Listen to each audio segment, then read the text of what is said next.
on now, it is half price for the rest of your life, which sounded like such a great deal that I took it. But now, Jon Batista, who may be just the person to take us out of this malaise. He has the most nominations for tonight's Grammy Awards, 11. Jon grew up in a musical family in Louisiana.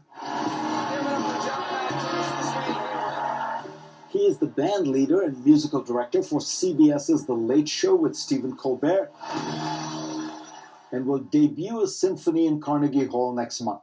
His nominations run the gamut from Record of the Year, Album of the Year, Best Improvised Jazz Solo, Best Contemporary Classical Composition, and more. I sat down with Jon at Carnegie Hall in New York City where we talked about the power of music to help us through strife.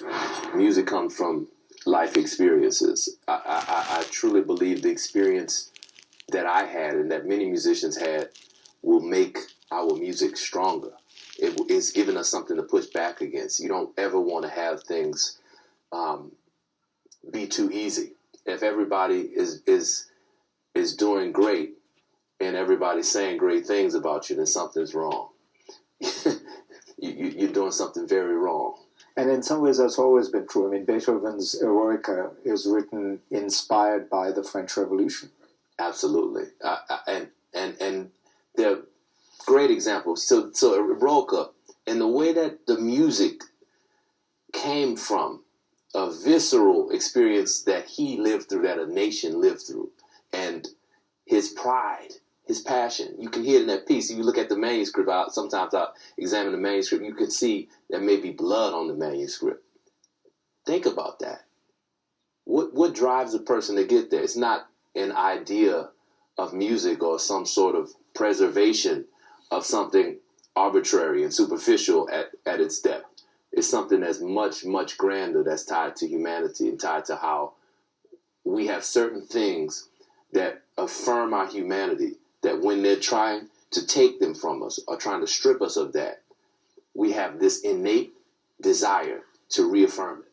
So it's fascinating. For you, the participating in protests and civil rights work is not separate from the music. It actually feeds into it.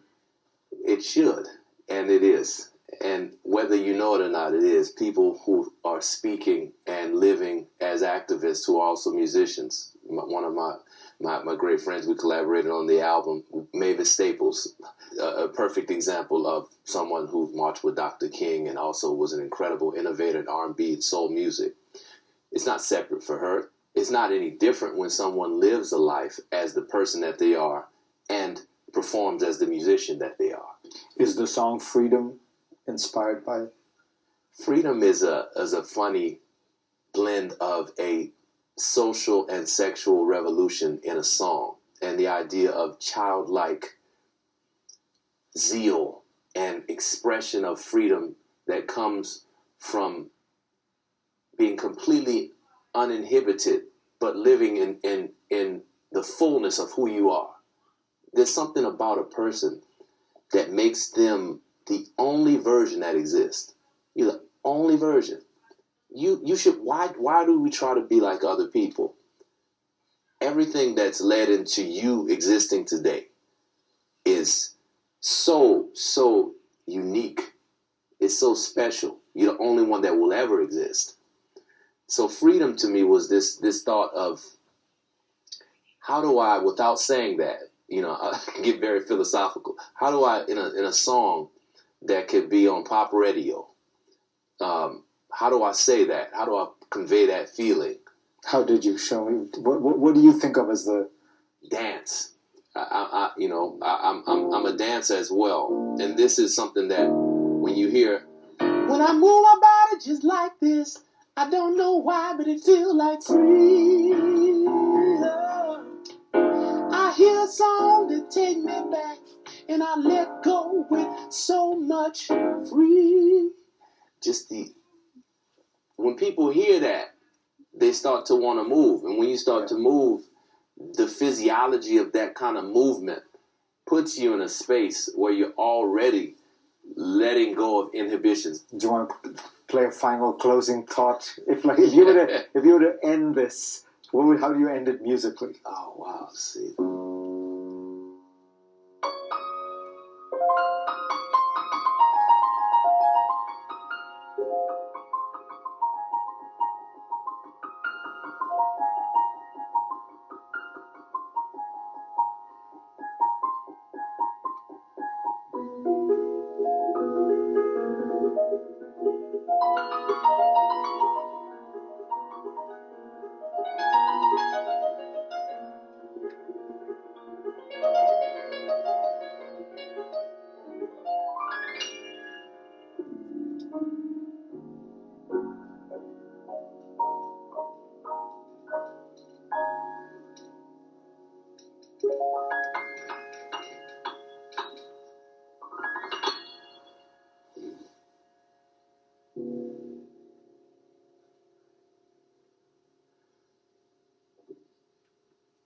That's incredible.